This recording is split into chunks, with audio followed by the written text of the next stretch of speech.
getting the ball in play. And when you're a young quarterback that's in a competition like this, and an opportunity to show us what you have, that's what we're looking for. And I thought both of them did a really good job, and their recall and understanding was there. Really happy about what we saw today, and we'll watch the film here in a few minutes and come back out Thursday and do it over again.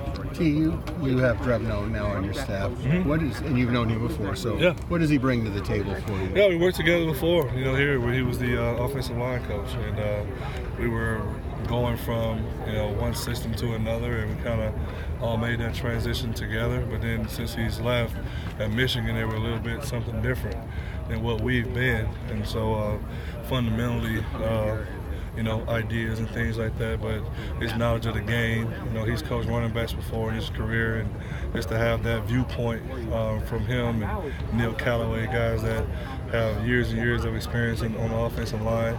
But to coach running backs from the viewpoint of the offensive line, I think is really special. And I really compared it to me being a former quarterback and coaching wide receivers. So it's really cool to have on our staff. And then Kerry Colbert and what he brings, coming from a viewpoint of a former wideout coaching tight ends, I think is an upgrade in what we've been wanting to do. Schematically, ideas-wise, and just look forward to gelling with them and working more with them. We haven't gotten into our ideas board yet. We're really just in our early stages of install. We're going to get an opportunity as a staff to really sit down and throw stuff on the board and rebuild the system to what fits our players this year. How are you going to get your team? I mean, we've seen Notre Dame. We saw Ohio State, how physical they are. How can you get your offense to become even more physical so that when you play those type of teams, you can match with them? Well, that's a loaded question. I mean, being bigger and stronger than somebody is kind of out of my control, But in terms of play calling, we always want to be physical. That's what we want to do. But if you're able to run it, you continue to call it. If you're not able to run it, then you get to something else that can move the ball and score points. And so, but that's something that we've looked at as a staff, not only just on offense, but just as a staff. How we can be bigger, stronger, more physical. Not only just those opponents, but on a day-to-day basis within our team. So, but it is a focal point for us to do that this spring. How different did it? In general, spring, next season. How different did it feel not having Sam Darnold out here? Different. Yeah. Right. Probably felt like the Clemson OC last year with Deshaun Watson left, right? But no, it was good for Matt, and Jack, just to see them. When you wait, and now is your opportunity. I've been here through several quarterback competitions. And you always like to see the eyes change. When you're the backup and the guy that you're behind, he's the man, and it's going to be small, slim to none chance that you're going to play. You kind of get comfortable with that. But then when it's your opportunity and it's your chance, those eyes are different. That sense of urgency is different. Yeah. That bounce is different. And I saw that today. Matt really had a bounce to him, to his step, and got through his progressions and got through his reads like a veteran quarterback. And Jack made some good throws as well. So happy about what happened today, but it's just the first day. We'll see how they progress throughout spring. Is there a criteria you have, like here's what you need to do in order to win the job? Make good decisions and move the ball. You don't have to be Sam. We didn't ask Sam to be Cody and Cody to be Matt Barkley, so on and so forth. Every quarterback has his style, and it's on us as an offensive staff to build around whoever that is and to give us the opportunity to win and score points.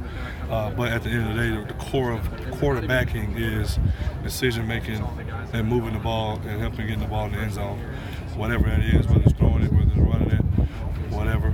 Us being creative to do certain things, it all comes together with who the quarterback is.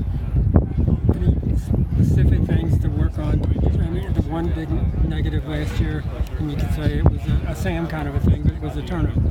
Is there anything that you approach these guys with in terms of turnovers? No question.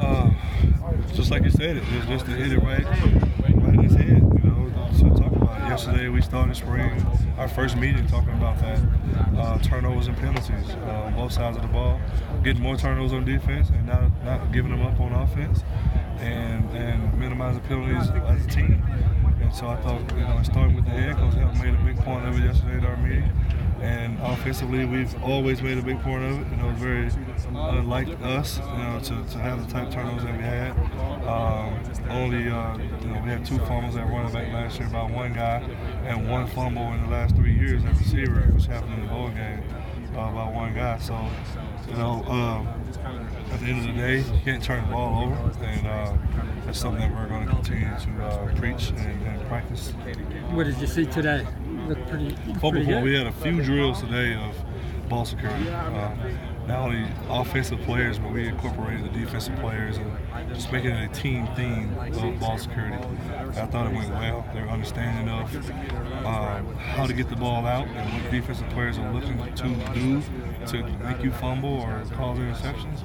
I thought the quarterbacks did a good job today of throwing accurate balls, giving us an opportunity to make plays on them and keeping them away from the defense and checking it down when they needed to. You guys talking about that thing, do you ever have the old practice videos when Troy Polamalu and Matt Gerdagood and Lofa Tatupu here and watch them do the ball stripping drills? I mean, if you've got those anywhere, you ought to get them, sure find them, because they were spectacular. I bet. I can imagine. Big good deal. I appreciate it. Yeah, that was. If you got that somewhere, probably worth looking at. Right there. Coach, you're going into year 3 as a coordinator. Do you feel like it becomes more like your offense as you grow into that role? Yeah, the first thing we did in the spring going into the 16th season was to tear the offense down and rebuild it. So from the very start, it was just something different than what we did when Sark was here, when Ray was here. It was a combination of a lot of different things to fit what we were at that time. And at that time, we were Max Brown and Sam Darnold quarterback competition. So you really had to build 2 different things. And it was a little difficult, but once the season started, we were able to run the system for that quarterback. And then when it changed to Sam, we were able to do some more things that fit that quarterback. And it's all based on the quarterback. It's what his capabilities are. The system is the system, but play selection and things that you do and how you do it change based on the quarterback. And you can't expect the type of talent that Sam Darnold had. He was way different than everyone that was before him. Yeah. It would be hard to see guys that's like him after him. And so you're different as an offense. Your identity changes, but it's for us to look at what we are in the spring, how much we've learned and how much better we've gotten at all positions, and then from a play selection and style standpoint, put it together based on the guys that we have. Given that Fink and Spears they're not the same. They're not completely different, but they're not the same. Did you kind of learn something about when you were building the offense with Max and Sam about how to do that with quarterbacks that are not similar? Right. Number one, the system is a system, and to teach a general system. Because although that is the most important position, there are 10 other guys that have to be on the same page as well. Yeah. So from a terminology standpoint, from reads, from progressions and all those type things, that's there. Well, like I said, the magic is in whoever's in the play selection that fits him. Games were called different for the different quarterbacks over the years.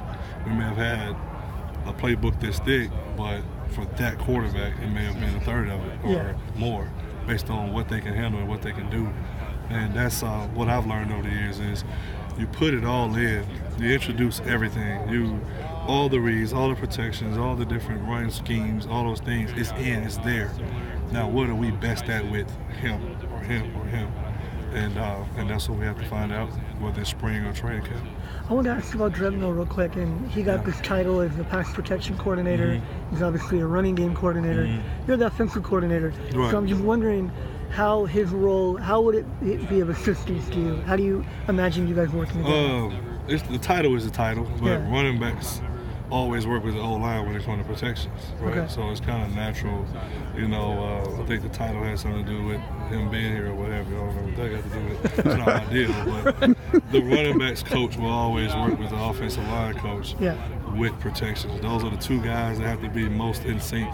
And when the tight ends are in protections, then we added tight ends, and so that's kind of what that is. But Tim's knowledge of protections, his knowledge of the run game, lends him that title. You know, he was here before.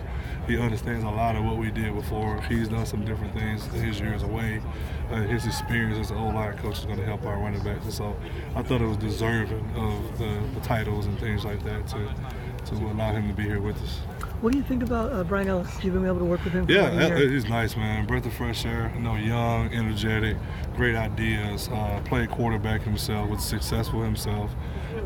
So I respect that. And he speaks my language, so to speak. You know, we're kind of Southern dudes that kind of see the same thing. His talent evaluation is really, really clear cut too. I really like what he sees in evaluating high school quarterbacks as well. That's on another subject, but I like his attitude with coaching quarterbacks. And you want a guy that's going to be tough on him and get the most out of him.